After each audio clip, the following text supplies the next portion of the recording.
00. Cold Open. The Message. Commander Sarah Thane stood in the darkness of her private quarters, staring at a hologram that had been waiting for her when she returned from the medical bay. The timestamp read, "Recorded 3 hours ago." The image flickered to life. 3 massive Vorax mercenaries filled the frame, their grey skin pulled tight over corded muscle. Between them, small and trembling, knelt an 8-year-old girl with silver blue skin. Nyx, her daughter. But this recording was from before the rescue, before the largest Vorax Krax leaned toward the camera. His teeth were filed to points. "Commander Thane," his voice scraped like metal on stone. "By the time you see this, you will have rescued your daughter. Your human pet will have taken a beating meant for her, and you will think you have won." He smiled. It looked like a predator's warning. "But this message is not about today. It is about tomorrow and the day after. And in every day for the rest of your miserable life." Krax's hand clamped over Nyx's mouth in the recording. The girl's scream was muffled, terrified. "We know your weakness now, Commander, your daughter, and that human who saved her. We will come for them again and again until you watch everyone you love die screaming." The hologram died. Sarah stood perfectly still in the darkness. She just spent 6 hours sitting vigil at Kate Thorne's bedside, the stranger who'd sacrificed himself to save Nyx, the cargo worker who'd taken a beating that should have killed him. Krax was in custody. His team was captured, but his words echoed in the empty room. "We will come for them."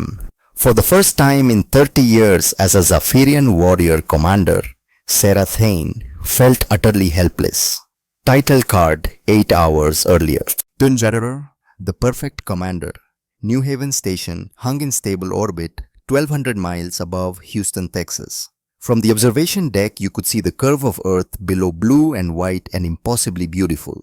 The station itself was a Marvel 3 rotating rings connected by a central hub home to 40,000 souls from 63 different species. Commander Sarah Thane walked through the civilian sector with her daughter's hand in hers. Around them, the morning shift was beginning. Human workers in orange jumpsuits hauled cargo containers.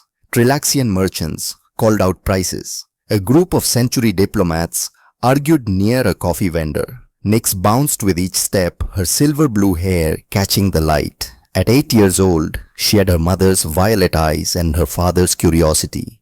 She wore a simple blue dress, not the formal robes of a Zephyrian child of rank. "Mama, can we see the cargo bay?" Nyx tugged on Sarah's hand. "Teacher said Earth ships bring seeds from every continent." Sarah allowed herself a small smile. "We can look, but don't touch anything." They turned a corner into Bay 7, where the morning shift was unloading a transport. The bay was massive, 3 stories tall, with loading cranes suspended from the ceiling. Sarah scanned the area with a warrior's eye. Even on a simple outing with her daughter, she couldn't turn off the part of her brain that assessed threats. It was exhausting sometimes, being always ready, always vigilant. A man emerged from between cargo stacks, pushing a hover pallet. He was human, maybe 45, with brown-gray hair and careful, controlled movements. His jumpsuit read, "Thorne," across the back. Nyx, not watching where she was going, collided with the pallet. She stumbled. Sarah's hand shot out, catching her daughter before she fell. The man stopped immediately, his face going pale. "Ma'am, I'm so sorry. I didn't see." Nyx giggled, already recovered. "I'm okay, I wasn't looking." But the man didn't relax. His eyes stayed on the ground, shoulders hunched, like he expected punishment. Sarah recognized that posture. She'd seen it in soldiers with deep trauma. "It's fine," Sarah said. Her tone came out sharper than intended. "My daughter should watch where she walks." The man nodded quickly and started to move away. "Wait," Nyx called. "Are you from Earth, real Earth?" The man, Thorne, paused. He glanced at Sarah, seeking permission. She gave a slight nod. "Yes," he said quietly. "Born in Colorado, mountains and forests." Nyx's eyes went wide. "Does Earth really have oceans you can swim in?" For the first time, the man's expression softened. "The biggest oceans you can imagine, blue all the way to the horizon. When I was your age, my father took me and my sister on a boat trip. We saw a whale as big as a cargo shuttle. You have a sister. Something painful crossed his face. Had. She's gone now. An awkward silence fell. Sarah placed a hand on Nix's shoulder. Mr. Thorne has work to do. We shouldn't keep him. Relief flickered across the man's face. He nodded and disappeared between the cargo stacks. Nix watched him go. He seemed sad, Mama. Some people carry sadness. It's not our concern. But as they continued their tour, Sarah found herself thinking about the cargo worker, about the careful way he moved, about the moment his face had softened, talking about his sister before the walls went back up. Weak, she thought. Not like the warriors she commanded, not like her husband had been. Her communicator chimed. Fleet command. Urgent meeting. Sarah sighed. There was always something. Nix, I need to take this call. She flagged down Teacher Celia, a kind Andorian woman. Can you continue the tour? I'll meet you at the education center in an hour. Nix hugged her mother tight. Okay, Mama. Don't work too hard. Sarah watched her daughter skip away with the other children chattering about Earth and whales. For a moment she allowed herself to feel the weight of single parenthood. 8 years since her husband's death. She shook her head. No time for self-pity. Commander Sarah Thane straightened her uniform and headed for the command level. She had no idea that in 47 minutes her entire world would shatter. 5. The abduction. The fleet command briefing room was stark and efficient. White walls, holographic displays, a table seating 20. Admiral Corwin, a gruff Andorian, was mid-sentence when Sarah arrived. Reports of Vorax activity in Sector 7. 3 merchant ships boarded. Standard pirate tactics, but frequency is increasing. Sarah pulled up the tactical display. Red dots marked attack sites, forming a pattern creeping toward core systems. Recommendations, Admiral Corwin asked. Increase patrol density, Sarah said. Deploy fast response teams at jump points. They'll move to easier targets once they know we're watching. Standard anti-piracy doctrine. The meeting droned on. Resource allocation, patrol schedules, maintenance windows. Sarah's mind drifted to Nix. Was she enjoying the tour? Had Teacher Celia shown her the hydroponic gardens? Her personal communicator vibrated. Once, twice, 3 times in rapid succession. Emergency signal. Sarah's blood went cold. She pulled out the device. Commander Thane, your daughter. Missing. Last seen maintenance level 3. Security footage shows abduction. 3 Vorax operatives. The room tilted.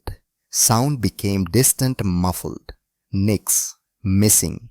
Abducted. Commander Thane. Admiral Corwin's voice, I am from far away. Are you well? Sarah stood so fast, her chair clattered backward. Every eye in the room turned to her. I have to go. Her voice sounded strange, flat. Emergency. She didn't wait for dismissal. She simply walked out, her stride quickening until she was running through New Haven's corridors. Her daughter was missing. And for the first time in 30 years of military service, Commander Sarah Thane had absolutely no idea about what to do. 7 desperate measures. Sarah burst into station security like a storm. Chief Ryland looked up from his console, his face grim. Commander, we've got teams searching maintenance level 3. No sign yet, but we found evidence of forced entry into the secondary tunnel system. Sarah's hands gripped his desk. Show me the footage. The security video appeared. Timestamp 47 minutes ago. Children in a group, Teacher Sela leading them, and then Nix in her blue dress. A hand reached from a doorway, grabbed Nix's arm. The girl's mouth opened in a scream, cut short by a hand clamping over it. She was pulled into the maintenance corridor in less than 3 seconds. Professional, planned, precise. 3 Vorax operatives, Ryland said. Cracks Warren and Grell, mercenaries for hire. Where did they go? The maintenance tunnels, miles of corridors, hundreds of access points. Ryland hesitated. Commander, we're doing everything we can, but those tunnels are a maze. I want every available officer searching. Seal all exits. No one leaves this station. Already in progress. It wasn't enough. Sarah knew protocol. By the time they locked down exits, the Vorax could have nicks off station and out of reach. She needed another option. Movement caught her eye. In the corner, someone hunched over a secondary monitor. The cargo worker from this morning. Thorn. He was cycling through camera feeds, fingers moving quickly. "What is he doing here?" Sarah demanded. "Thorn saw your daughter being taken. Came straight to us, says he knows the maintenance system, used to be a marine engineer." Sarah crossed to where Thorn sat. He didn't look up, focused entirely on the screens. "There," he said quietly pointing. "Maintenance junction M47. 3 large figures. Timestamp puts them 12 minutes behind your daughter's abduction." Sarah looked. Poor image quality, wrong angle. But she could make out shapes. 3 Vorax moving with purpose. "They're heading toward the old industrial section," Thorn continued. "Scheduled for demolition next month. Half the systems offline. Perfect place to hide." He pulled up a schematic. His finger traced the route through the tunnels. "If they stick to areas without cameras, they'll use this path. It's the only way that doesn't expose them." Sarah studied the map. She'd never bothered learning the maintenance systems that was beneath a fleet commander. "How certain are you?" 80%. He finally looked at her. His eyes were clear focused, not the nervous man from the cargo bay. "But Commander, if you send a security team, they'll hear you coming. Those tunnels echo. The Vorax will know you're there before you get within 50 feet. Then what do you suggest?" Thorn hesitated. "Small team. 2 people max. Someone who knows how to move quiet and someone who can fight when it matters." He was volunteering. This stranger was offering to walk into a Vorax ambush. Why? The word came out harsh. Why would you risk yourself for a child you don't know? Something painful crossed Thorn's face. Old grief, worn smooth but never forgotten. "I had a sister, Lily, 16 years old, when our transport lost power in an asteroid field. I was on a different ship. I watched her die on a screen just like you watched your daughter get taken." He stood, meeting Sarah's eyes with something like defiance. "There was nothing I could do then. This time there's something I can do. And I'm not going to stand by and watch another kid die if I can help it." Sarah looked at this man, this broken, grieving man, who was offering her the only hope she had. Every instinct screamed it was a bad idea. He wasn't a soldier anymore. He was a civilian, soft from years of pushing cargo.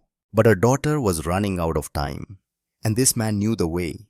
Sarah Thane, who had commanded thousands, who had never asked for help, who had built her identity on being strong enough to handle anything alone, made the hardest choice of her life. She looked at Kate Thorne and said the words that felt like swallowing glass. "Please, help me save my daughter." 10 hovered into the darkness. They moved through the station like ghosts. Sarah had changed into combat gear, light armor weapon at her hip. Thorne wore his cargo jumpsuit carrying only a heavy flashlight and maintenance toolkit. The entrance to the tunnels was behind unused equipment. Thorne keyed in an override code and the door hissed open. Darkness waited beyond. "Stay close," Thorne said. "Try to step where I step. Some of these catwalks aren't stable." They descended into New Haven's underworld. The tunnels were narrow, barely wide enough for 2. Pipes lined the walls, some humming with power, others cold and silent. The air smelled of oil and recycled oxygen. Sarah had spent her career in clean, orderly command decks. This underworld was alien, but Thorne moved through it like he was born here. "How do you know these tunnels so well?" Sarah asked quietly. "Spent a lot of time down here when I first came to the station. Easier than being around people." They walked in silence. The only sounds were footsteps and the ever-present hum of station systems. Then Thorne stopped, held up a hand. Sarah froze. She heard voices echoing from ahead. Deep, rough, speaking in Vorax. Thorne pointed to a junction where the tunnel split 3 ways. He leaned close, his breath warm against her ear. 2 guards, watching the approach, not expecting anyone from behind. "How do you know?" "Because I'd put guards in the same place." Sarah studied the junction. Good sight lines, multiple escape routes. Whoever planned this knew tactics. We need to take them quietly, Sarah whispered. If they raise an alarm, they'll kill your daughter, I know. Thorn was already moving, staying low using pipes for cover. Sarah followed. She was a fleet commander trained in strategy and large-scale tactics. Hand to hand had never been her strength. She hoped it would be enough. They approached from opposite sides. Through gaps in the pipes, Sarah saw two Vorax guards. Each was massive, 7 feet of muscle. They carried shock batons crackling with blue energy. Thorn caught her eye, held up 3 fingers. 2, 1. They moved. Sarah came in from the left, knife already drawn. The Vorax sensed movement and turned, but she was faster. She drove the blade into the gap between armor plates exactly where academy training said the nerve cluster would be. The Vorax grunted and swung his baton. It caught her shoulder. Pain exploded through her body, her muscles seizing vision, going white. But she didn't let go of the knife. She twisted it, found something vital, and the Vorax collapsed. On the other side, Thorn had tackled his target. The Vorax was bigger, stronger, but Thorn fought like someone who'd done this before. He used the length of pipe as a lever, got it across the Vorax's throat, and choked him unconscious in brutal, efficient seconds. Then it was over. 2 Vorax down. Silence returned. Sarah leaned against the wall, breathing hard. Her shoulder throbbed where the baton had hit. Thorn was checking the unconscious guards. His hands were steady, professional. You said you were a marine engineer, Sarah said. I was. I also did 3 tours in hostile territory. You don't survive that without learning how to fight. He looked at her. Are you okay? Fine. She pushed off the wall, ignoring the pain. Which way? Thorn pointed down the center tunnel. Maybe 10 minutes. They left the guards and pressed deeper. The tunnel sloped downward, the air growing colder. Water dripped somewhere, echoing off metal walls. Why did you leave the Marines? Sarah asked. Partly to distract herself from thoughts of Nix, partly because she wanted to know. Thorn was quiet for a long moment. After Lily died, I couldn't do it anymore. Couldn't give orders that might get people killed. Couldn't be responsible for lives when I couldn't save my own sister. He shook his head. So I mustered out, found the quietest job I could, spent 5 years moving boxes and trying not to think. Does it work not thinking? No, but it's easier than remembering. Sarah understood. After her husband died, she'd thrown herself into work. Command kept her busy, kept her focused. If she stopped moving, the grief would catch up. Maybe she and this cargo worker weren't so different. They reached another junction. Thorn checked his mental map, pointed right. But as they turned the corner, Sarah heard something that made her blood run cold. Crying. A child crying. Nix. Every instinct screamed at Sarah to run toward that sound. But Thorn's hand on her arm stopped her. Wait, he breathed. Listen. Sarah forced herself to be still, to listen beyond Nick's sobbing. Other voices, 3 of them, Vorax, and one was Crack's. She recognized his grinding tone. Tell us where your mother keeps the command codes, Crack's was saying. Tell us, and we'll let you go. Father, I don't know. Nix's voice was thick with tears. I'm just a kid. Mama doesn't tell me about work. The sound of a slap. Nix screamed. Sarah started forward, but Thorn's grip tightened. If we charge in now, they'll kill her before we reach them. They have energy weapons. We have a knife and a pipe. We need a plan. My daughter is being tortured. Thorn stepped in front of her, blocking her path. His eyes were hard. I care, because a bad plan gets all 3 of us killed. And I'm not watching another kid die because someone acted without thinking. Sarah wanted to hit him, wanted to scream, but she knew he was right. Her rage would get Nix killed. She forced herself to breathe, to think like a commander, not a mother. What do you suggest? Thorn looked around, calculating. I go in first. Draw their attention. You use your communicator encrypted channel. Call for backup, quietly. They'll kill you. Probably. But I'm harder to kill than I look. He smiled. And it was the saddest thing Sarah had ever seen. And every second I keep them busy, is another second for backup to arrive. Another second your daughter stays alive. Sarah stared at this man offering to die for a child he'd met once for 5 seconds. Why? She whispered. Why would you do this? Thorn looked toward the sound of Nix's crying. Because I couldn't save Lily. But maybe I can save her. He pulled off his tool belt, handed Sarah the heavy flashlight. When I go in, you stay hidden. Get that message sent. And when backup arrives, you get your daughter out. Don't wait for me. Thorn, promise me, Commander, you get Nix out. That's what matters.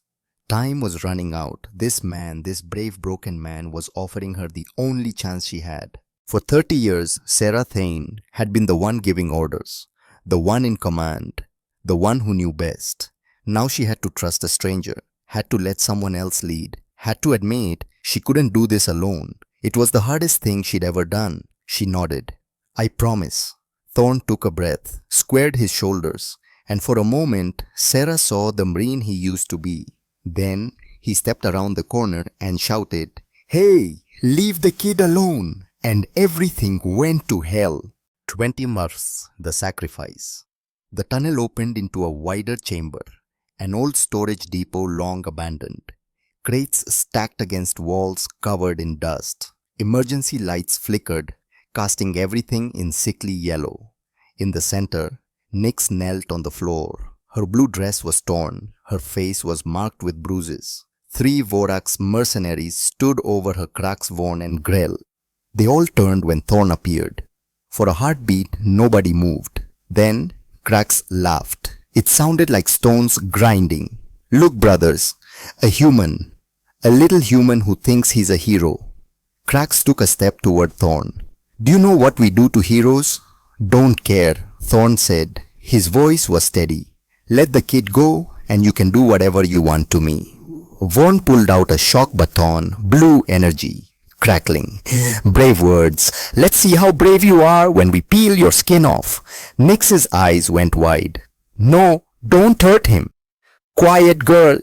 Grell backhanded her casually. Nix's head snapped to the side. Thorn moved before he could think. He charged the Grell, got one good punch in a solid hit to the throat that made the Vorax stagger, choking. Then, the other 2 hit him. Krax's fist caught Thorn in the stomach. Air left his lungs in a rush. He doubled over and Vorn's baton slammed into his back. Electricity surged through him. Every muscle locked, every nerve screaming. He hit the floor hard. Get up, hero, Krax said. We're just getting started. From her hiding spot, 30 feet away, Sarah watched in horror. Her hands shook as she activated her communicator, sending an encrypted burst to the nearest Marine unit. Maintenance level 3, old industrial section, 3 Vorax hostiles, civilian and child in danger. Immediate backup required. Confirmation blinked on her screen. Help was coming. 5 minutes, maybe 6, but Thorn didn't have 5 minutes. On the chamber floor, Thorn pushed himself up on shaking arms. Blood dripped from his nose, mixing with dust. He looked at Nix, meeting her terrified eyes. It's okay, he said. His voice was rough, broken. You're going to be okay. Krax kicked him in the ribs. Sarah heard something crack. Stubborn little human. Krax grabbed Thorn by the collar, lifted him like he weighed nothing. Who sent you? The commander? Does she think one man can stop us? Thorn spat blood. Nobody sent me. I came because someone had to. Had to. Krax slammed Thorn against the crate. Had to save some alien brat. You're stupider than I thought. Maybe. Thorn's eyes found Nix again. But she's just a kid, and kids deserve someone to protect them. Vorn hit him with the baton again. More electricity, more pain. Thorn screamed, couldn't help it, but he didn't fall. Krax looked genuinely puzzled. Why won't you stay down? Thorn smiled through bloody teeth. Because she's still scared, and as long as she's scared, I'm getting back up. Sarah watched from the shadows, and something broke open inside her chest. She had always thought strength meant being invincible, unbreakable, never showing weakness. But this man, this civilian who flinched when spoken to, who'd spent 5 years hiding from the world, was showing her what real strength looked like. It wasn't about being unbreakable. It was about breaking and getting back up anyway. It was about choosing to suffer so someone else wouldn't have to. It was about love.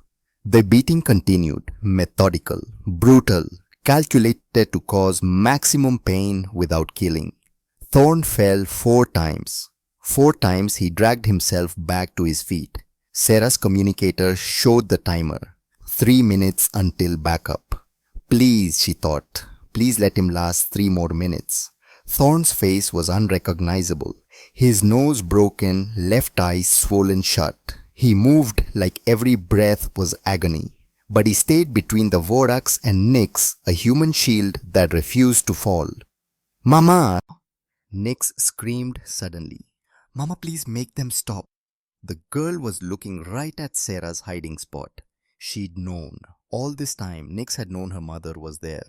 Sarah's hand went to her weapon. Every instinct screamed at her to attack, but she couldn't, not without getting them all killed. All she could do was watch, send the message, pray help arrived in time. Thorn fell again. This time he didn't get up as fast. His arms shook. Blood pooled beneath him. "Stay down, human," Krax said, almost gently.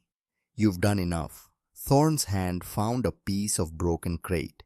He used it to lever himself up, one knee, then both feet, swaying, barely conscious, but standing. "Not yet," he whispered. "Not while she needs me." Krax shook his head. "You're going to die for nothing. You know that, right?" "Not nothing." Thorn honked at Nyx one last time. "For her." Krax raised his fist for the final blow. The wall exploded inward. Zephyrian Marines poured through, the breech weapons raised. 20 soldiers in full combat armor, moving with lethal precision. The Vorax didn't have time to react. Stun rounds hit them from 3 sides. Krax, Vorn and Grell collapsed, convulsing. It was over in 5 seconds. The Marine captain barked orders.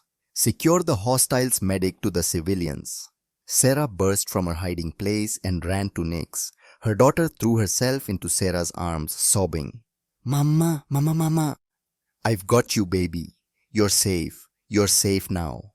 But Nyx pulled back her violet eyes, urgent. "Mama, help him.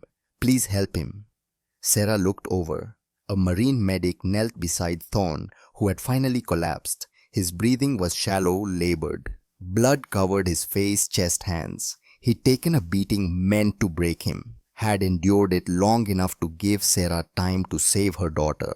Sarah left Nyx with a Marine and crossed to where Thorn lay. She knelt beside him, taking his hand.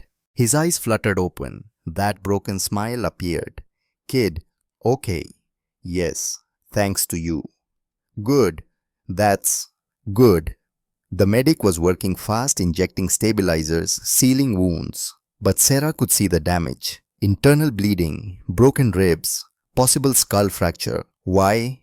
Sarah asked, the question escaping before she could stop it. "Why did you do this?" Thorn's smile faded. His eyes looked past her, seeing something far away. "Couldn't save Lily," he murmured.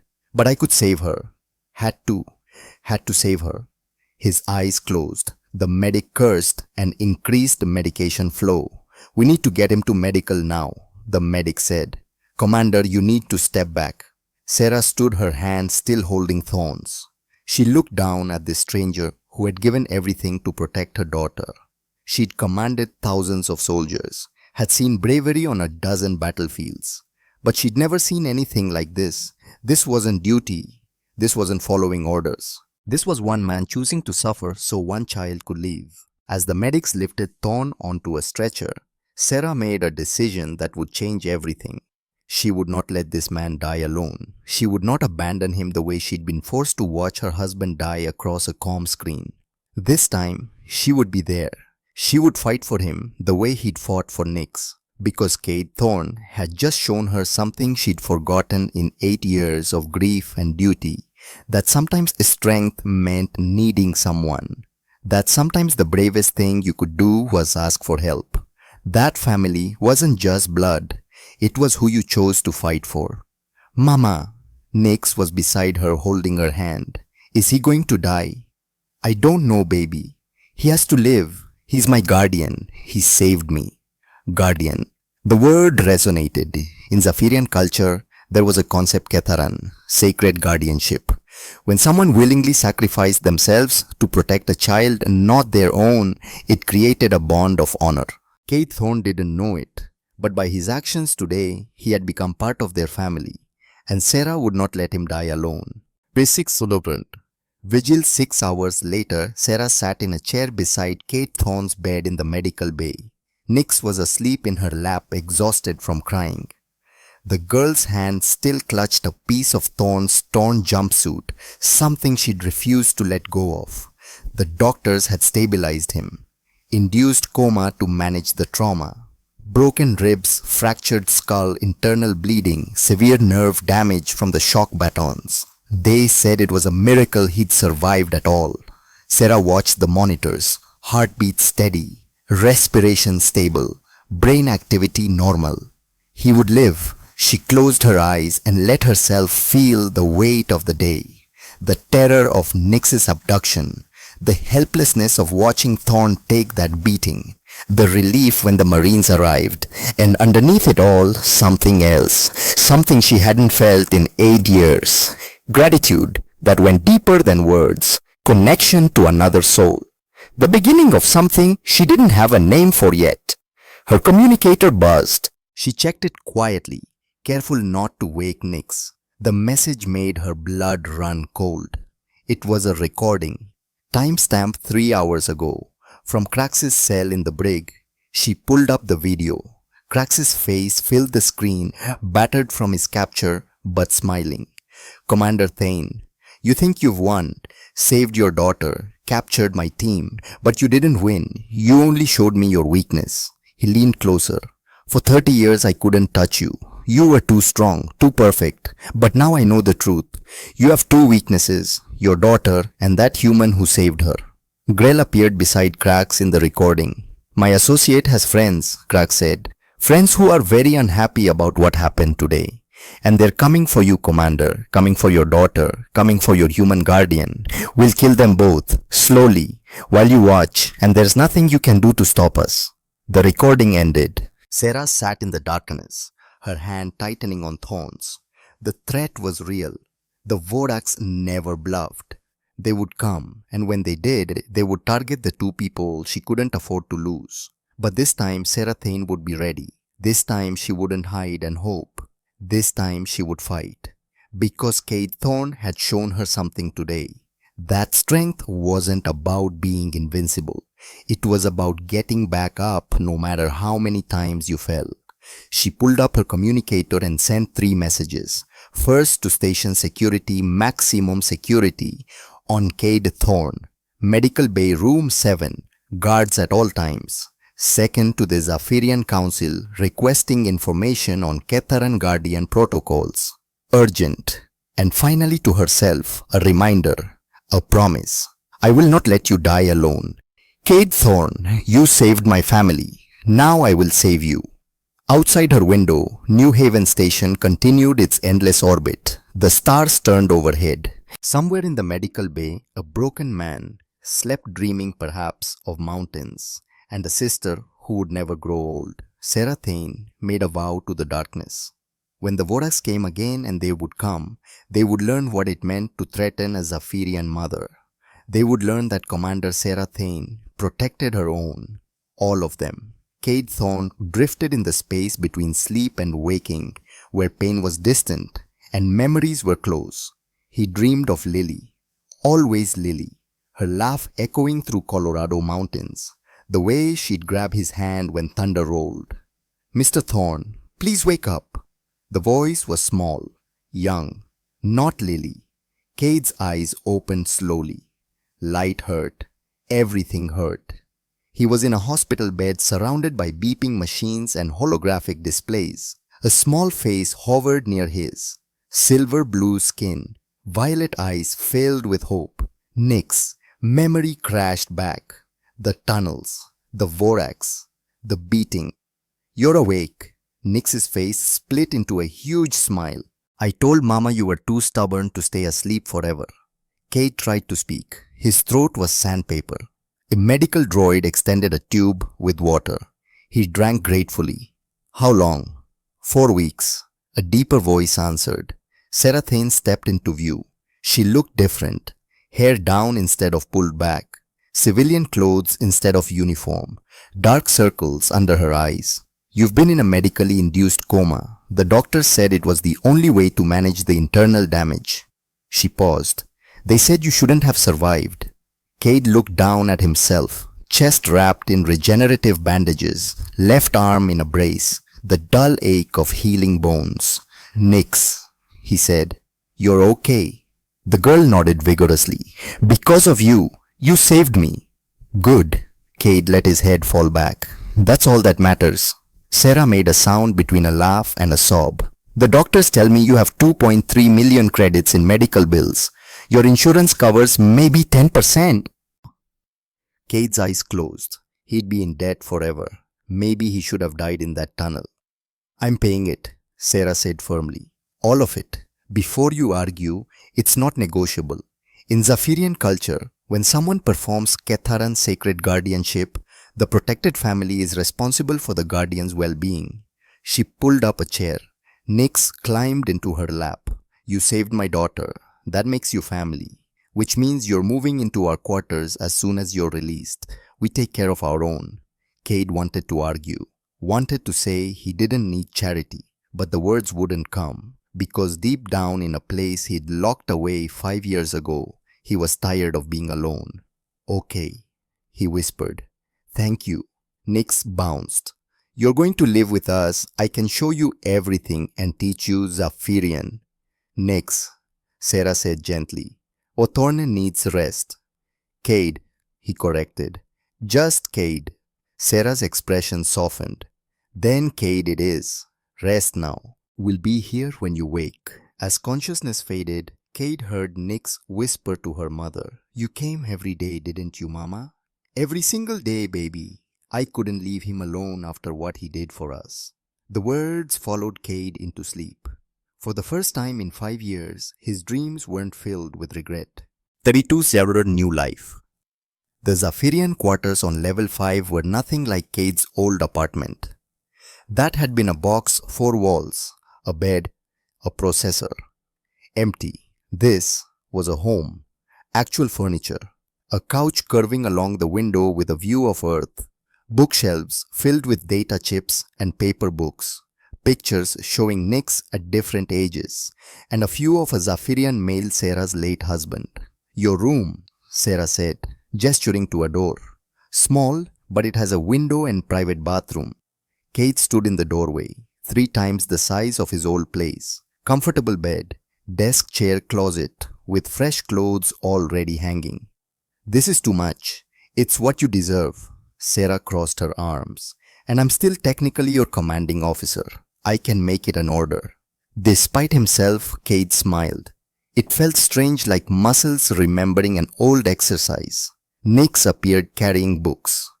Cade, I brought my favorites about Earth. You can tell me if they're true or made up. She dumped them on his bed, immediately flipping through one. This says there are fish as big as starships. That can't be real, right? Cade sat carefully, ribs still aching. He looked at the illustration, a blue whale. That's real. They're called whales. I saw one when I was your age. My dad took me and Lily on a boat trip off California. Nix's eyes went wide. You saw one? Yeah.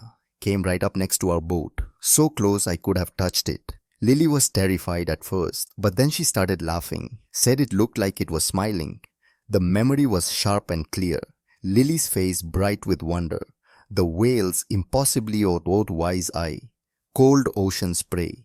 He realized Nix was staring with rapt attention. So was Sarah. Tell me more, Nix demanded.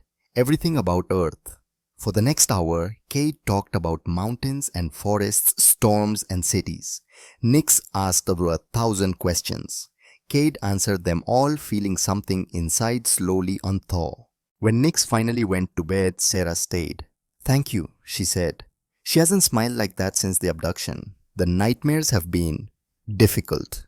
I'm sorry. Don't be. You're the reason she's alive to have nightmares. Sarah moved to the window.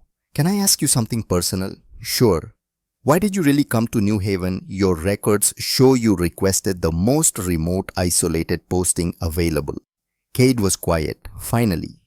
After Lily died, I couldn't be around people. Every time I saw someone happy, someone with family, it hurt. So I found a place where I could disappear, where nobody knew me or cared, where I could just exist. That sounds incredibly lonely. It was, but it was easier than feeling. Sarah turned to face him. In dim lights, she looked younger, more vulnerable. My husband died 8 years ago. Commander Thane, yes, Nix has his name. He was defending a colony when Vorax attacked. He could have retreated, saved himself and his crew. But there were 10,000 civilians, so he stayed, fought until his ship was destroyed. I'm sorry. I was proud and furious. He left me alone with a newborn and a hole I didn't know how to fill. So I became the perfect commander, strong, untouchable. I told myself I didn't need anyone. She met Cade's eyes. You showed me I was wrong when I saw you stand up over and over knowing you'd die. I realized strength isn't about being invincible. It's about choosing to protect others even when it costs everything. Cade didn't know what to say, so he just nodded. Sarah smiled, real, not the commander's mask. Get some rest. Tomorrow, Nix wants to show you the gardens. Fair warning, she'll talk about plants for 3 hours. I don't mind. I know. That's what makes you special. She left. Cade was alone in his new room. Through the window, earth turned below. He pulled out his wallet, removed the worn photograph. Lily's smile looked up at him. I think you'd like them, he whispered. Nix reminds me of you. Same curiosity, same fearlessness. He placed the photo on the desk where he could see it. A reminder of what he'd lost, but also maybe of why he'd been given a second chance to protect another little girl who deserved to grow up safe and loved. Sepmaran, reactor crisis. The alarm cut through breakfast like a knife. Cade was teaching Nix to make scrambled eggs, real ones, not synthesized when every screen flashed red. Attention! Reactor breach detected. Section 9. Radiation leak in progress. All personnel evacuate immediately. Sarah was on her feet instantly pulling up station schematics. Secondary reactor. If it goes critical, it'll take out half the station. Mama, Nix's voice was small. It's okay, baby. The engineers will fix it. But Sarah's expression said otherwise. Cade's training kicked in. What's the situation? 4 maintenance workers trapped during repairs when containment failed. Chamber filling with radiation. Human lethal levels in 20 minutes. Can't they evacuate? Blast door sealed automatically. Won't open until radiation drops could take hours. They'll be dead in 30 minutes. Sarah's jaw clenched. Engineer teams are suited up, but even in rat suits, they can only last 10 minutes. Not enough time to cut through and evacuate 4 people. Cade was already moving. Humans have better radiation tolerance. How long could I last? Sarah grabbed his arm. What are you talking about? Saving those workers. Give me the Mantrat suit and point me at that door. Absolutely not. You just got out of medical. Which is why I need to go now before I think too hard. Cade met her eyes. 4 people are going to die, Sarah. 4 people with families. I can get them out. You could die. Yeah, but if I don't try, they definitely die. Nix appeared, eyes wide with fear. Cade, please don't go. What if you don't come back? Cade knelt to her level, ignoring protesting ribs. Remember what you told me about whales big and strong? Nix nodded, tears starting. Humans aren't big or strong, but we're relentless, and sometimes that's enough. He squeezed her hand. I'll be careful, I promise. Don't make promises you can't keep, Sarah said, voice tight. Cade stood, meeting her gaze. 4 people need help. I'm their best chance. You'd do the same. Something shifted in Sarah's expression. Anger, fear, and understanding. You're right. I would. She stepped close, so close Cade could see silver flecks in her violet eyes. which is why I know exactly how reckless this is. Then she did something that shocked him completely. She slapped him. Not hard, but sharp enough to sting. That's for making me care about you. Her voice cracked. Now go save those people. But if you die down there, I will find a way to bring you back just so I can kill you myself. The words hung between them, making me care about you. Not gratitude, not duty, care. Cade smiled despite everything. Yes, ma'am. 42's word. Into the fire. 20 minutes later, Cade was in the deepest station levels, wearing a rat suit that felt like lead. The radiation counter on his wrist was already climbing. Yellow, orange, red. The trapped workers were behind a door marked with radiation warnings. Through the small window, he could see them, 3 humans, 1 Trilaxian, all collapsed. Unconscious or dead, he couldn't tell. His counter was screaming, deep red, critical. No time for clean cuts. He fired up the torch and went to work. The door was reinforced steel, designed to withstand exactly this breach. It fought him every centimeter. Sparks flew. His hands started shaking. Radiation sickness setting in. Nausea rolled through him. But those people didn't have time for him to be weak. The door finally gave with a screech. Cade kicked it open, stumbled inside. 3 workers breathing. The 4th, the Trilaxian, wasn't moving. Cade grabbed the nearest human. A woman maybe 30 dragged her toward the door. Dead weight. Got her outside. Went back for the 2nd. Then the 3rd. His radiation counter had stopped beeping. That was bad. Meant levels were too high to measure. The Trilaxian was last. Cade grabbed him under the arms, pulled. Heavy. 3-fingered hands dragging. Halfway to the door, Cade's legs gave out. He fell to his knees, vision blurring. The rat suit alarms screamed. His body felt like fire from inside. Just a little further. He crawled, dragging the Trilaxian. 5 feet. 3, 1. They crossed the threshold together. Emergency bulkhead slammed shut. Medical teams swarmed. Someone pulled off his helmet, shouting about radiation levels. Cade tried to tell them to check the workers first, but his mouth wouldn't form words. The last thing he saw was Sarah's face, pale and furious and terrified. "You stubborn, impossible, heroic fool," she was saying. Then, nothing. Hospital confessions. Cade woke in medical again, becoming a habit, but something was different. Weight on his hand, warmth. He turned his head carefully and saw Sarah sitting beside his bed. She'd fallen asleep in the chair, head resting on her arms, hand holding his. She looked exhausted, beautiful but exhausted. "You're staring," she said without opening her eyes. "Sorry, didn't mean to wake you." "You didn't." Sarah sat up but didn't let go. "I wasn't really asleep, just resting." "How long?" 3 days. Not as bad as before, but you have significant radiation exposure. Treatment's flushing your system. You'll recover fully, but it was close. The workers, all alive. Thanks to you, the Trilaxian Kelvor woke yesterday. Asked about the human who saved him. When I told him, he cried. Said his daughter is Nix's age. Said he thought he'd never see her again. Cade closed his eyes. "Good. Why did you do it?" Sarah's voice was quiet but intense. "And don't say it was right. I need to understand why you keep risking your life for strangers." Cade was quiet. When he spoke, the words came from deep. "After Lily died, I spent months asking why. Why her and not me? Why did I get to live when she was the good one, the one who mattered? I couldn't find an answer." He opened his eyes.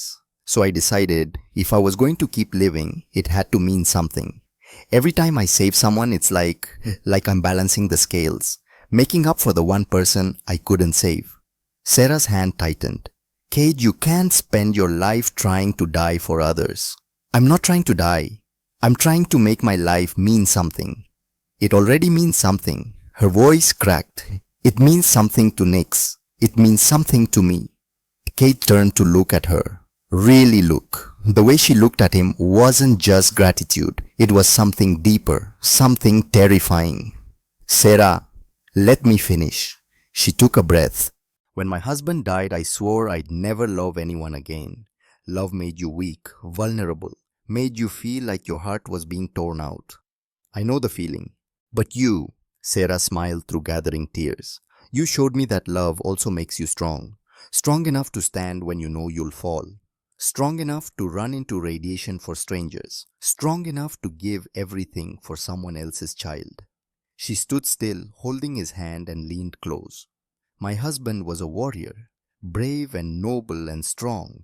I loved him. But Cade, you're something else. You're not trained for heroism. You're not built for this. You're just a man who keeps choosing to be good no matter what it costs. Her forehead touched his, the Zephyrian gesture of deep affection. And I think I'm falling in love with you. The words hung between them. Cade's heart raced, and for once it had nothing to do with medical trauma. I'm broken, he whispered. Nightmares, PTSD, I'm not a prize. Neither am I. Single mother with trust issues and a dangerous job. We're both disasters. Then we're perfect for each other. Sarah laughed, a sound like breaking ice. Is that a yes? That's a I'm terrified but I want to try. Good enough. She kissed him. Not the Zephyrian way, but the human way. And for the first time in 5 years, Cade felt something other than grief. He felt hope. 50th, Vorax returns. Station alarms woke them both. Cade had been released 2 days ago. He and Sarah were having dinner with Nix when the emergency broadcast started. Attention, hostile vessels approaching. All military personnel to battle stations. Civilians to emergency shelters. Sarah was moving before the announcement finished. Nix, your room. Emergency bag. Now. What's happening? Precaution, baby. Quickly. Sarah pulled up her command interface. The display showed New Haven's perimeter. 3 ships approaching fast. Vorax raiders. They're hitting while I'm off ship, Sarah said. The fleet is on patrol in Sector 7. 40 minutes to return. How long until they arrive? Cade asked. 20 minutes. Nix emerged with a backpack. Sarah grabbed her, hugged tight. You're going to the shelter on level 2. Cade will take you. What about you? I need to get to my ship. Take command. She looked at Cade. Keep her safe. Always. Sarah kissed her daughter's forehead, then surprised Cade by kissing him. Quick but fierce. Come back, he said. I always do. She was gone, running for military levels. Cade took Nix's hand. Come on, kid. Somewhere safe. The corridors were chaos. Civilians flooding toward shelters. Security maintaining order. Distant impacts. The station shuddered. They reached Shelter 2, a reinforced bunker in the core. Zephyrian Marines guarded the entrance. Cade got next to the door, knelt down. You'll be fine. This bunker can survive anything. You're coming too, right? He hesitated. Every instinct said stay. Protect her directly. But there were others. Other civilians needing help. I need to help with evacuation. But I'll be right outside. Cade, please! The station rocked. Harder. Lights flickered. A Marine sergeant appeared. Sir, we need to seal the bunker. Go, Cade told Nix. I'll see you soon. He watched the door close, saw her frightened face through the window. Then he turned to the sergeant. Where do you need me? Fitri Mandikun cornered. The attack was worse than expected. The Vorax weren't raiding. They were boarding. Cade found himself with security personnel evacuating outer sections. He'd just gotten a Century family to safety when the explosion hit. The corridor wall blew inward. Through smoke and debris, Cade saw them. 5 Vorax in combat armor. Leading them was Grell, escaped from custody, who'd sworn revenge. Grell's eyes locked on Cade. You! The security team opened fire. Energy bolts splashed off Vorax shields. Then the Vorax returned fire. The team went down in seconds. Cade dove behind a column, but he had no weapon, nothing but a maintenance tool. The Vorax advanced. Cade ran, leading them away from civilians. He made it 3 corridors before they cornered him. No exits, no cover. Just him and 5 Vorax warriors. Grell removed his helmet. His smile was terrible. The Guardian, the human hero. He pulled out a shock baton. Crack sends his regards from prison. He wanted us to make this slow. Cade raised the tool, pathetic compared to their weapons. Come on then. They came. The beating was professional, calculated. They'd learned from before. They knew he'd keep getting up. Cade went down hard, tried to rise, got kicked back. Through pain, through blood, he heard a sound that stopped his heart. The bunker door opening. No, she wouldn't, but she had. Nix had slipped out when Marines weren't looking, followed the fighting. Now she stood at corridor's end, staring in horror. Cade! She screamed. Grell's head whipped around. His smile widened. A bonus. He started toward Nix. Cade didn't think. Grabbed Grell's ankle, pulled. The Vorax stumbled, turned with a snarl, brought his baton down. Electricity surged. Every muscle seized. But Cade didn't let go. Run! He screamed at Nix. Run! The girl was frozen. The other 4 Vorax advanced on her. Then the world exploded. Vigil mirror, Sarah's fury. The far wall disintegrated in an energy blast. Through smoke, a figure in full Zafirian combat armor strode forward. Sarah Thane transformed into a weapon of war. Her armor was scorched from battle weapons, hot from use, but her eyes were death itself. Get away from my family. What happened next was carnage. Sarah moved like liquid violence. The first Vorax died before raising his weapon. The second fired, but the shot splashed off shields. She killed him with bare hands. The third and fourth rushed together. Mistake. She used one as a shield, let him absorb fire, broke his neck, shot the other. Grell was backing away, trying to activate a shield. Sarah shot it from his hand, grabbed him by the throat, slammed him against the wall, hard enough to crack metal. You touched my daughter, she said utterly calm. You hurt the man I love. Give me one reason not to kill you. Commander, a Marine appeared. We need him for intelligence. Sarah's hand tightened. For a moment, Cade thought she'd kill Grell anyway. Then something shifted in her eyes. The fury remained, but it was controlled, directed.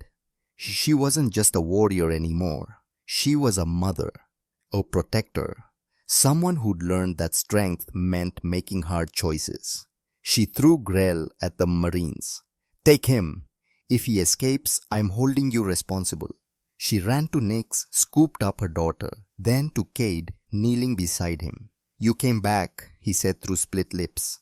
I left my command post, left the bridge during battle, broke every regulation. She touched his face gently. And I'd do it again because you and Nix matter more than anything. The station is fine. We drove them off, but none of that matters if I lose you. Her voice broke. Don't you understand I can't lose you? I can't do this alone anymore. Cade managed a smile. Good thing you don't have to. Fuck the proposal. 1 week later, Cade was in medical with minor injuries. Getting tired of this place, the door opened. Sarah and Nix entered both, wearing formal Zafirian robes. Sarah carried something glowing with soft blue light, a ceremonial crystal. We need to talk, Sarah said. Her expression was serious, eyes warm. Sounds ominous. She sat on the bed's edge. Nix stood beside her, practically vibrating. Cade Thorne, you've saved my daughter's life twice. You've become part of our family. And you've shown me it's possible to love again. Sarah took a breath. In Zafirian culture, when someone proves themselves through repeated acts of selfless courage, they may be invited to join the family permanently through a ceremony called Shalaran. Cade's heart started racing. Sarah, what? I'm asking you to marry me, Zafirian style. It's called bonding, a permanent joining of souls' lives' destinies. Cannot be broken once completed. You'd be my husband, Nix's father, a full member of my clan. The words hung in the air. Cade stared speechless. I know this is sudden, Sarah continued. I know you're still healing, but life is short and uncertain. I don't want to waste time being afraid. Yes, Cade interrupted. Sarah blinked. What? Yes, I'll marry you, bond with you, whatever you call it. Yes. Nick squealed and jumped. Sarah looked stunned. You don't want time to think. I've spent 5 years thinking. Thinking got me nowhere. You're asking me to be part of a family. Why would I say no? Because it's permanent. Because you'd be tied to us forever. Kate took her hand. Sarah, I watched you charge into a battle you might have lost to save me. I have seen you be a mother and warrior, and the strongest person I've ever met. If you're willing to take a chance on a broken cargo worker, I'm willing to take a chance on forever. Sarah kissed him. Nix cheered. Nurses applauded. When they broke apart, Sarah was crying happy tears. The ceremony will be in 3 weeks. I'll teach you the words, traditions. It'll be public Zafirian bondings are witnessed by community. I can handle public. And you're sure, absolutely sure. Cade looked at Nix, grinning so hard her face might split. Then at Sarah, who looked at him like he was precious. I've never been more sure of anything. Nix handed him the ceremonial crystal. It pulsed with warmth, responding to his touch. Welcome to the family, Papa Cade, she whispered. And just like that, Cade Thorne, who'd spent 5 years alone, who thought he'd never be whole, became part of something bigger. Outside New Haven, turned through space, Earth shone below, and somewhere in the corridors, people lived and loved and fought for another day. Cade had saved them, and they'd saved him right back. Private quarters. Quiet. Too quiet. Cade sat on his bed's edge, ceremonial crystal resting in his palm, pulsing with soft blue light warm against the skin. In 3 weeks, this crystal would bind him permanently to Sarah and Nix. Make him family, in a way that couldn't be undone. He should be happy. Instead, terrified. The door chimed. Come in. Nix entered in sleep clothes, climbed onto the bed beside him, violet eyes curious. You're thinking too loud. Mama says when you think too loud, it means you're scared. Your mama is smart. So what are you scared of? How did you explain Sarabbar's guilt to an 8-year-old? I'm scared I'm not good enough. You and your mom deserve better than a cargo worker with nightmares. Nix tilted her head considering. You know what Mama told me about you? What? She said you're like the old Earth warriors in my books. The ones without magic swords or super strength. They just had brave hearts, and that's better than any weapon. Kate felt his throat tighten. Kid, and you know what else? Nix leaned against his shoulder. You look at me the way you look at that picture of your sister, like I'm worth protecting, like I matter. She pulled back serious and earnest. Mama says everyone needs someone who looks at them like that, someone who sees them and thinks, I would fight the whole galaxy for you. You look at us like that, Cade, and we look at you the same way. The words broke something in Cade's chest. He pulled Nix into a hug. She wrapped small arms around his neck. I'm still scared. That's okay. Brave people are always scared. They just do the right thing anyway. A knock. Sarah stood in the doorway, watching with love and concern. Nick's bed. It's late. But Cade needs, I'll talk to him. Go on.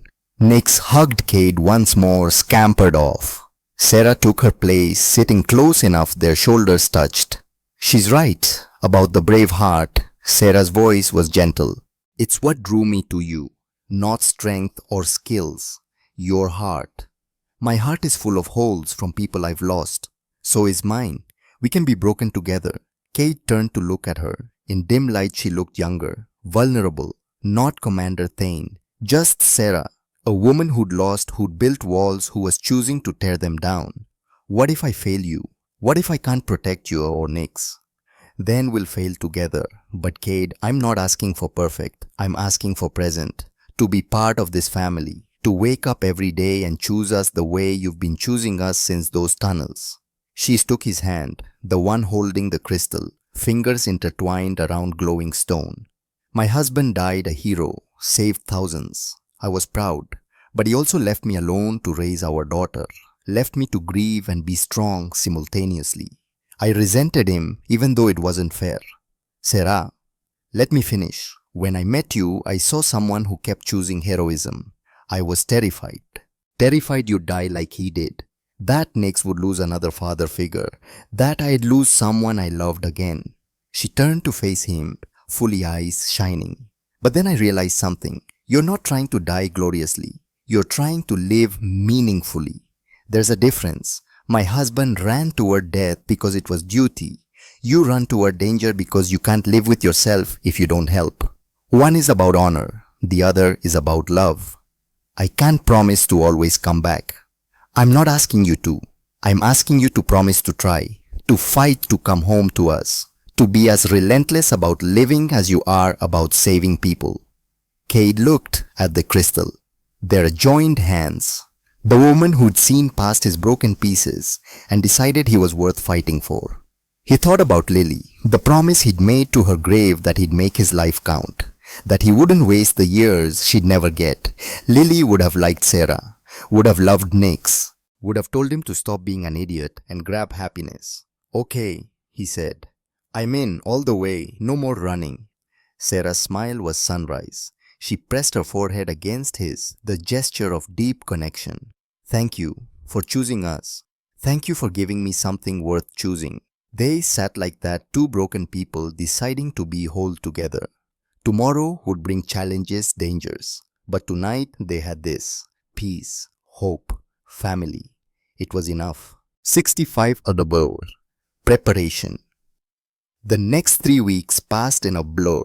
Sarah taught Cade the intricacies of Zafirian bonding, words, gestures, meanings. They sat together evenings after Nick slept, reviewing step by step. When the priest asks if you accept the bond, you'll say, Keltharan Marseva, I accept with my whole soul. Sarah demonstrated the gesture. Then hand over heart, then over mind. Cade practiced. It felt formal, weighty, important. What if I mess up? Ceremony is about intention, not perfection. As long as you mean it, words don't matter as much. She smiled. Though it'd be nice if you didn't accidentally promise to clean my weapons for eternity. Those words sound very similar. I'll try to avoid that. During days, Cade continued cargo work, though people treated him differently now. They knew about the tunnels, the reactor, the Vorax attack. Some looked at him with respect. Others with caution, like a bomb that might explode. Peters, his shift supervisor, pulled him aside one afternoon.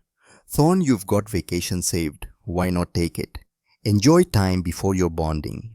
I'd rather work. Keeps my mind occupied. Peters studied him.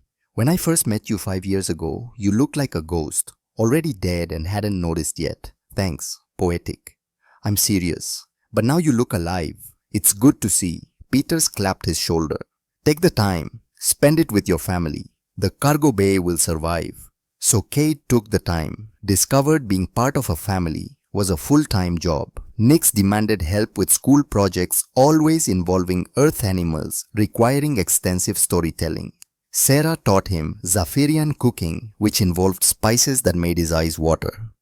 One evening preparing dinner, Sarah said casually, I've been thinking about after the bonding. Oh, I want to request a station side posting, something keeping me on New Haven instead of deployed with the fleet. Cade looked up from chopping vegetables. Sarah, you love commanding your ship. I love my family more. Nix needs stability. We both do. She met his eyes. Unless you think that's a mistake. I think it's one of the smartest things I've ever heard. She smiled, relieved. Good. Because I already submitted the request, I'll be New Haven's chief of security. Same rank, different responsibilities. More time home. What did your superiors say? They said if I was choosing a human cargo worker over commanding a starship, I'd clearly lost my mind. Then they approved it.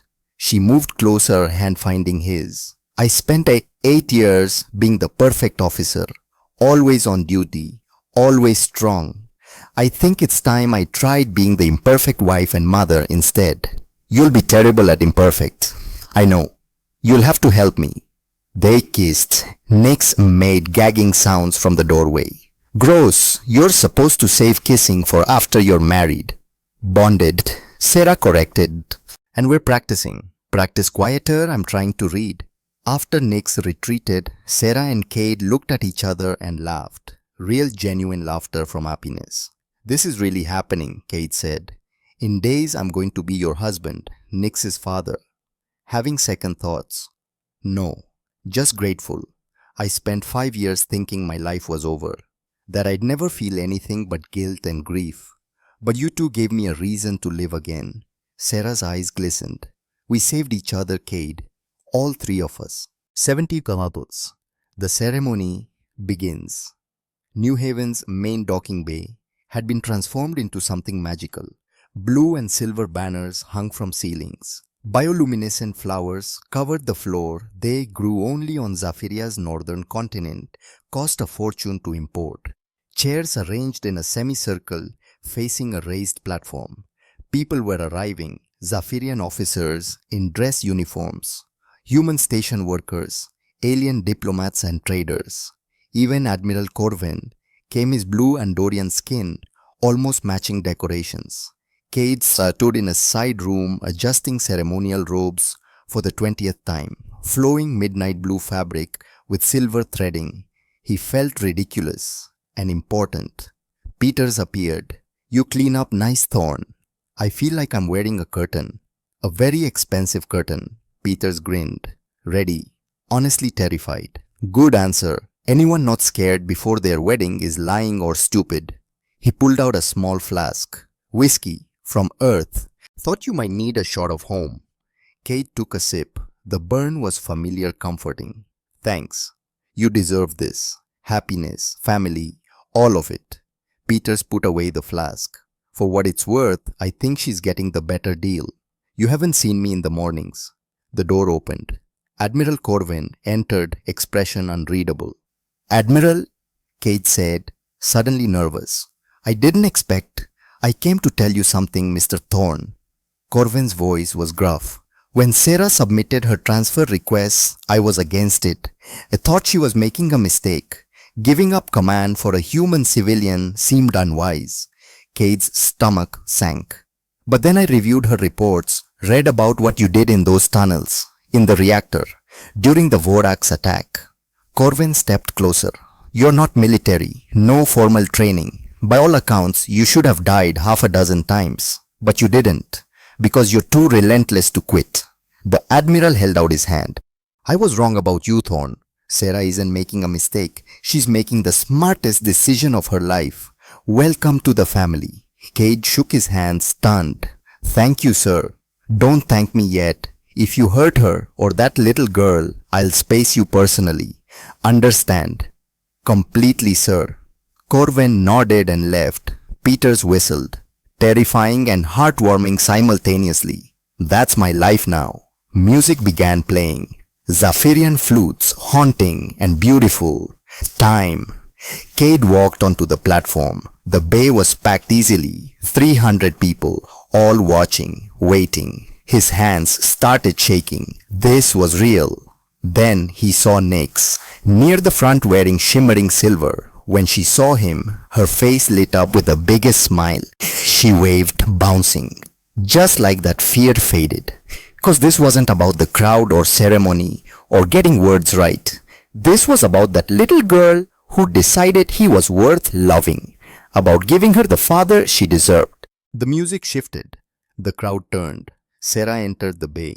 Cade forgot how to breathe. She wore traditional Zafirian bonding robes, white fabric, shimmering with inner light, covered in intricate patterns, telling her family's history.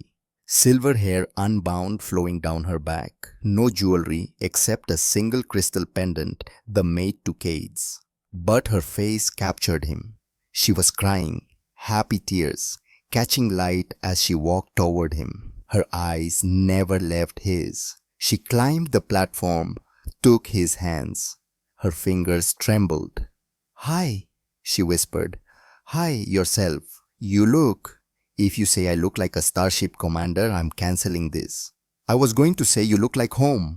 Her tears fell faster. "Damn you, Cade Thorne.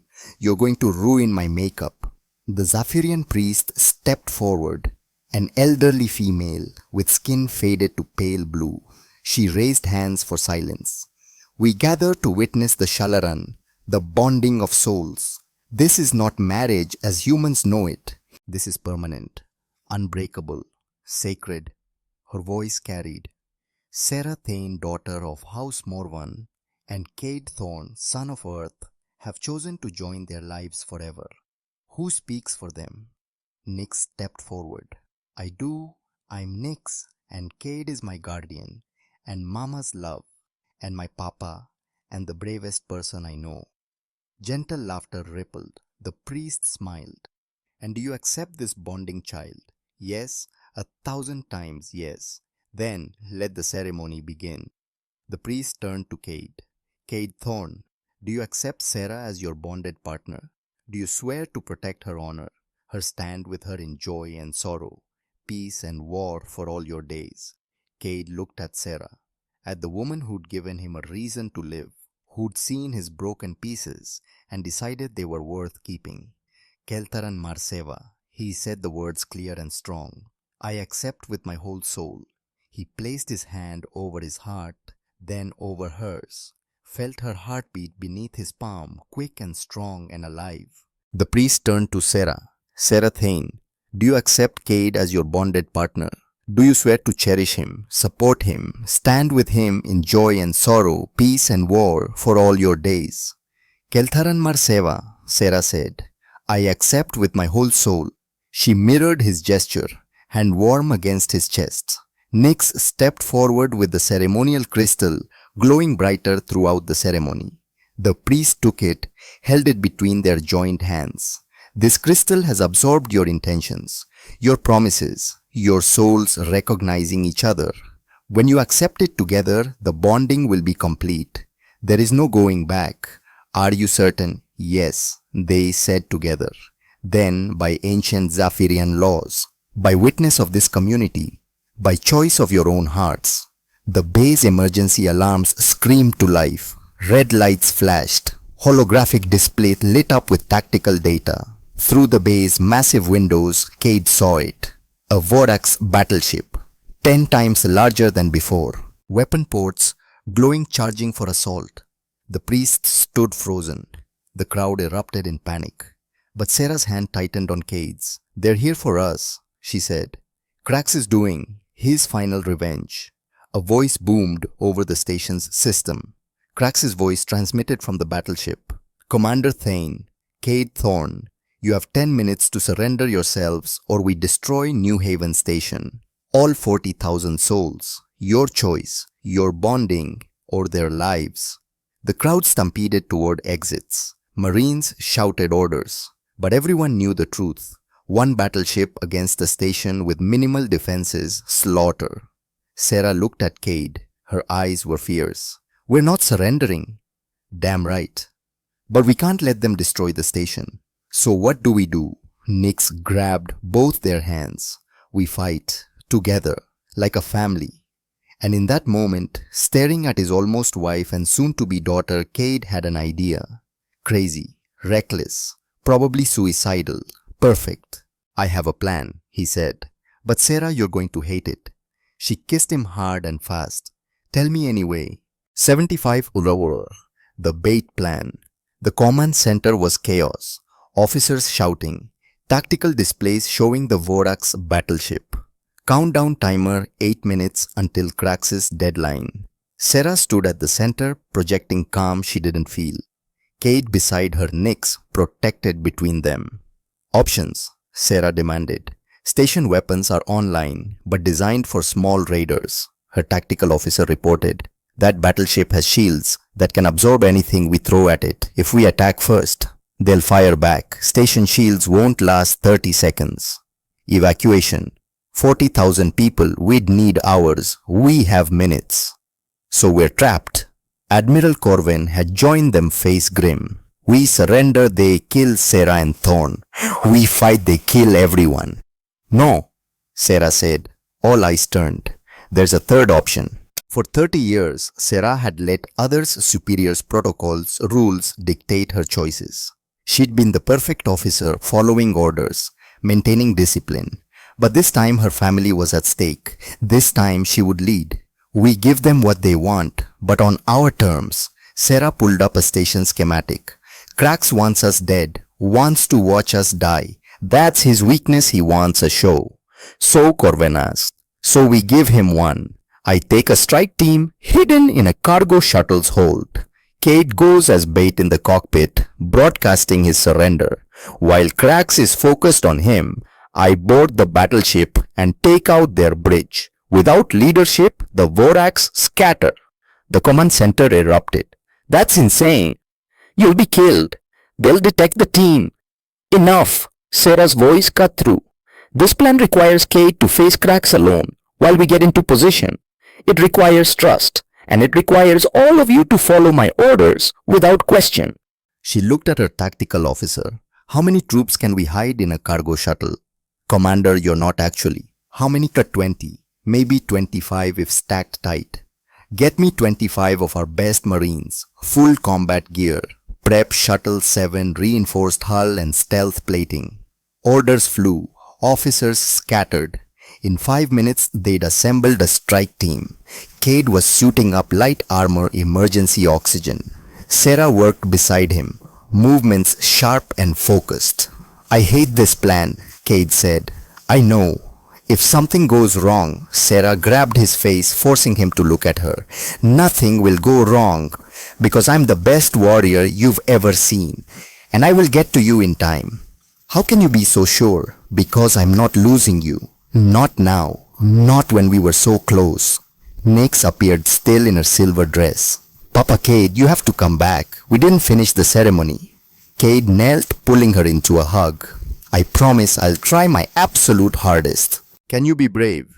Only if you're brave too. Deal. A Marine sergeant appeared. Commander strike team loaded, shuttle ready. Sarah looked at Cade, at the man she was about to marry, at the future they'd almost claimed. Don't you dare die before I get to call you husband. Then you better move fast, Commander. They kissed. Everything they hadn't had time to say poured into that moment. Then, Sarah disappeared into the shuttle's cargo bay with her team. Cade climbed into the pilot's seat, hands shaking as he activated controls. Through the cockpit window, the Voraks battleship waited. Patient, confident. This was crazy, but crazy was better than 40,000 deaths. He opened a comm channel, broadcasting to every screen on New Haven and to the battleship. Cracks, this is Cade Thorne. I'm coming to you. Let the station go. This is between us. Silence. Then, Crax's grinding voice filled the shuttle. The human hero, finally showing sense. Come to us, Thorne. Come die like you should have died months ago. Cade launched the shuttle.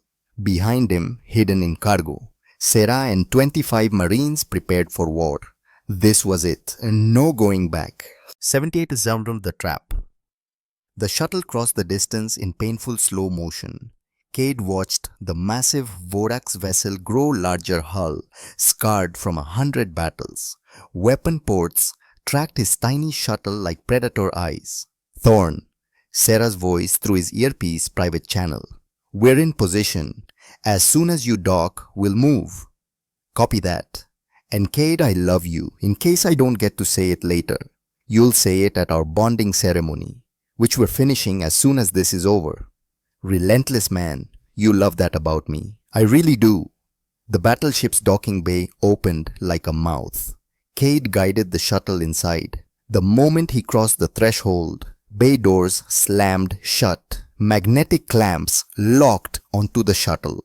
Voraks warriors appeared, at least 50 weapons raised, and in the center, wearing armor decorated with bones and trophies, stood Cracks. He'd grown thinner in prison, meaner, eyes burning with hate. Cade opened the shuttle door, stepped out, hands raised. Here I am. Let's get this over with. Cracks approached slowly, savoring the moment. The guardian, the hero, the human who made us look weak. He backhanded Cade across the face. You should have stayed dead in those tunnels. Cade spat blood. Probably, but I'm relentless that way. Cracks laughed. Yes, you are. That's what makes this so satisfying. He gestured to warriors. Strip him, chain him. I want everyone to watch this. Voraks' hands grabbed Cade roughly. tore off his armor, leaving just his flight suit. Heavy chains, designed for dangerous criminals, locked around wrists and ankles. Krax activated a station-wide broadcast. Every screen on the battleship and back on New Haven showed the docking bay, showed Cade chained and surrounded. "People of New Haven," Krax announced, "this is what happens to those who defy the Vorax Syndicate. Watch as we break your hero. Watch as he screams, and know that you are next."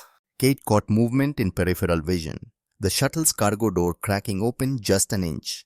Sarah and her team getting into position. He needed to buy them time. "Is this the part where you monologue about your evil plan?" Cade asked. "Because I've had a long day, and I'd like to skip to the part where you realize you've made a terrible mistake." Krax's eyes narrowed. "Mistake. Yeah, you see, you think you've won.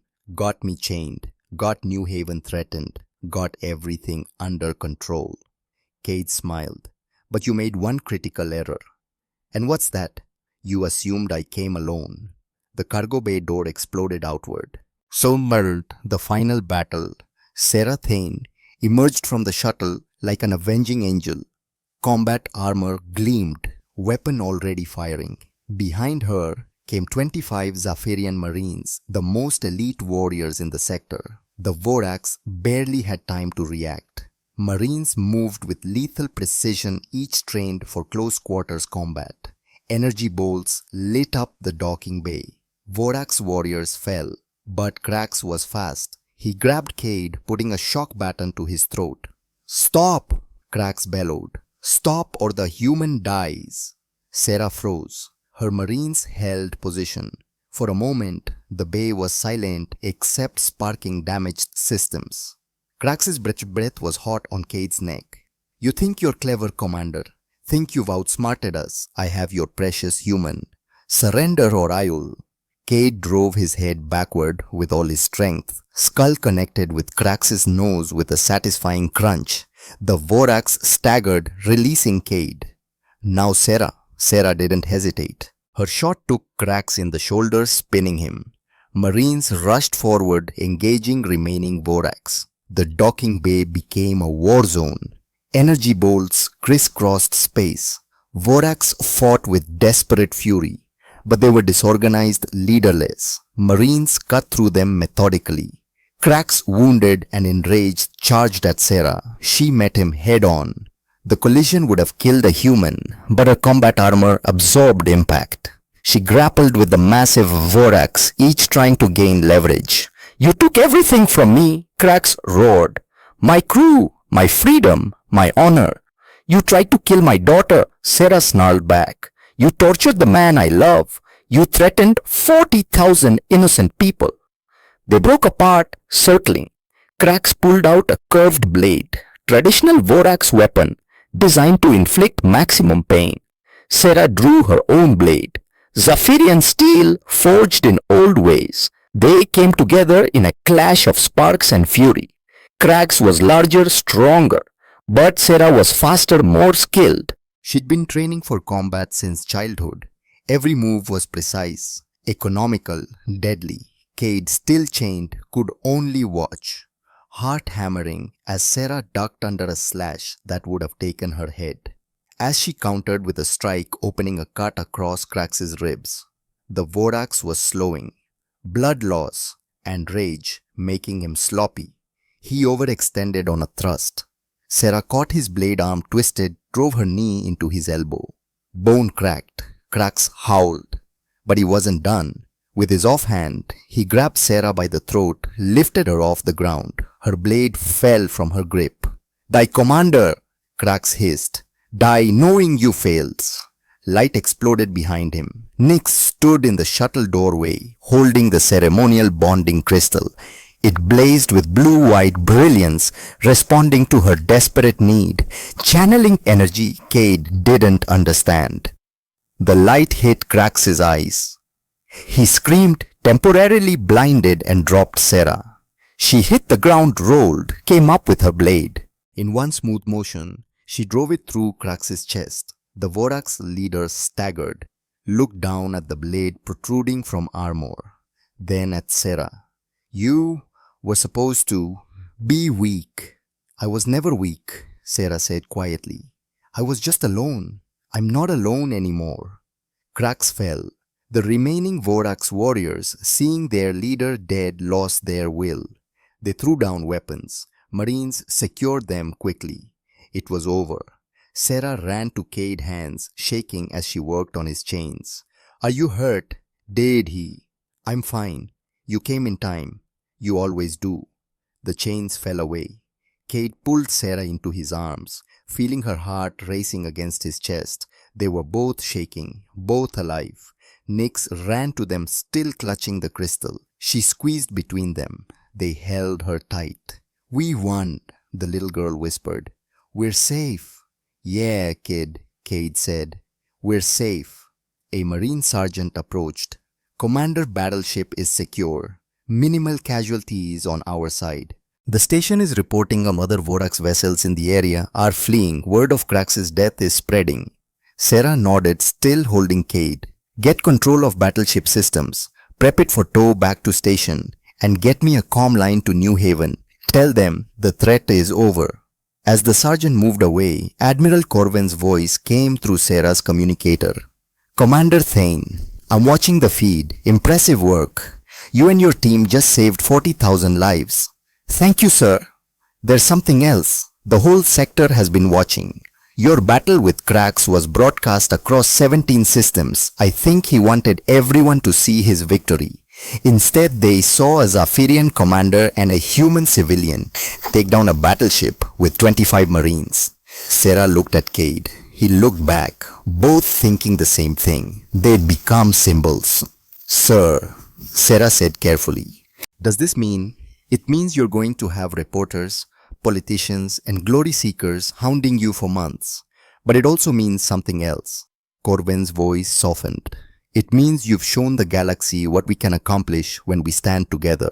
Human and alien, warrior and civilian, family. The word hung in the air, family. Speaking of which, Corwin continued, you have an unfinished ceremony to complete. The priest is still waiting. Most of your guests have returned. They're not leaving until they see you two properly bonded. Sarah laughed, exhaustion and joy and disbelief. Tell them we'll be right there. Beppen Murrow. The completed ceremony.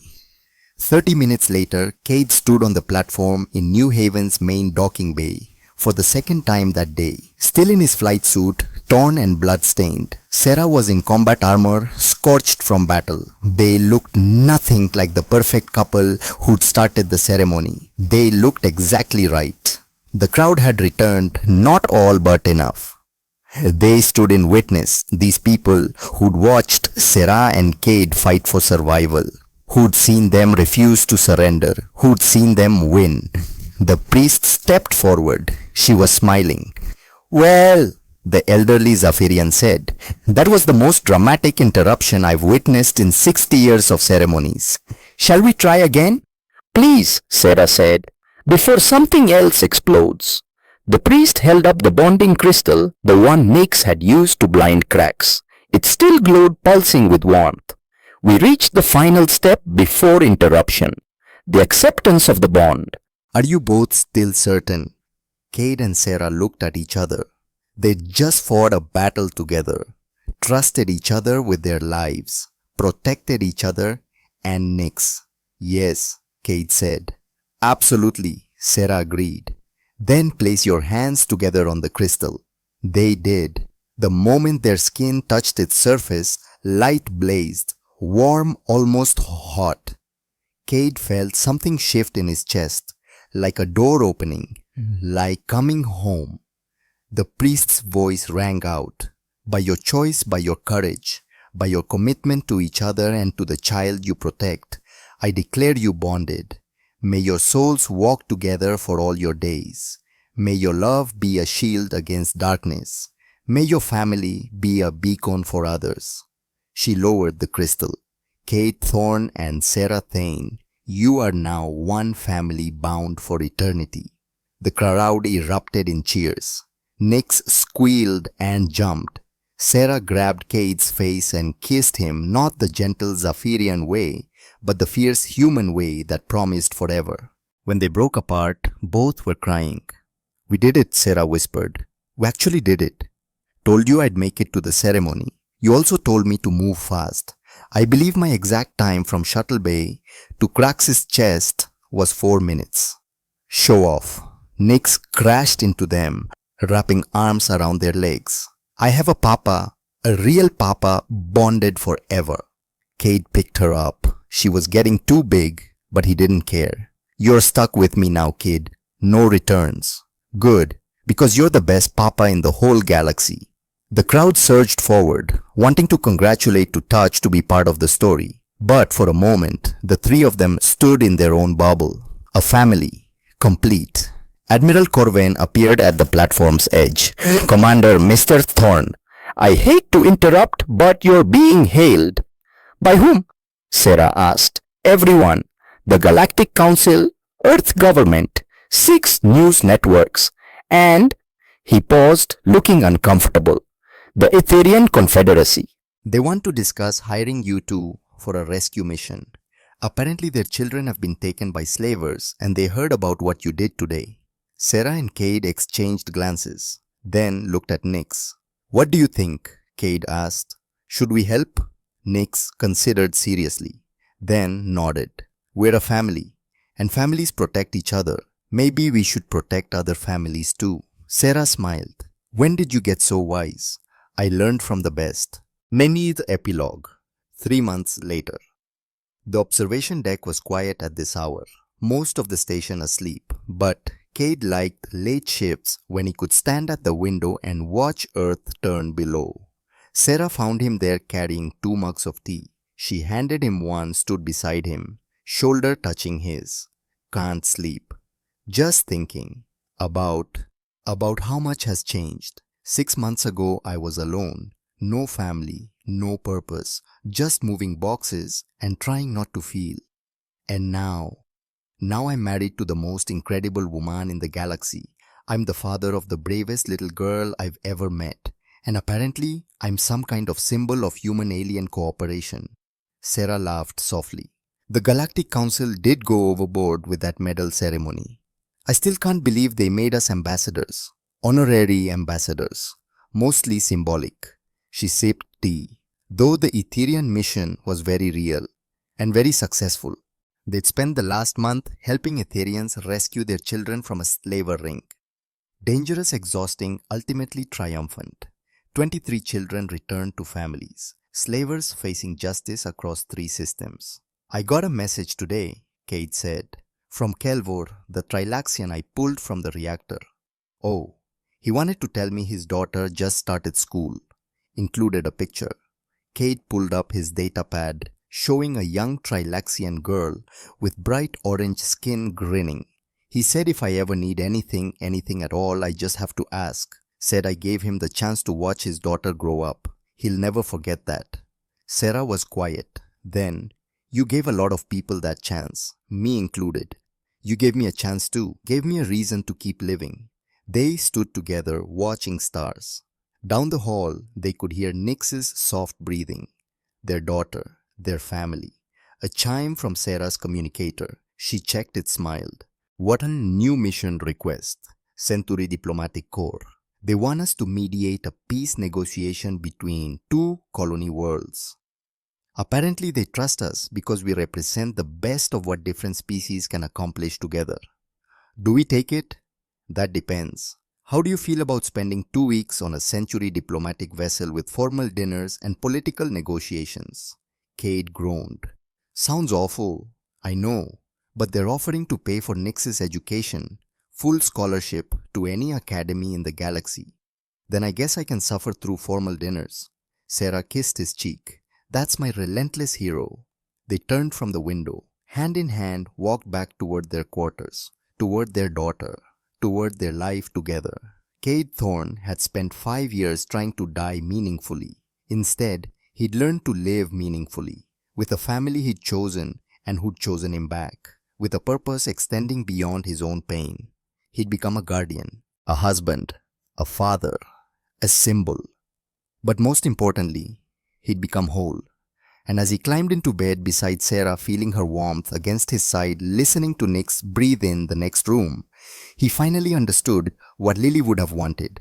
Not to waste his life trying to make up for hers, but to live fully, to love completely, to protect fiercely, to be happy. Outside, stars turned in their endless dance. New Haven Station continued its orbit. And somewhere in the galaxy, other families were being torn apart, needing someone to stand for them. Tomorrow, Cade and Sarah would answer another call, fight another battle, save more lives. But tonight, they were just a family, safe, together, complete. It was enough. It was everything.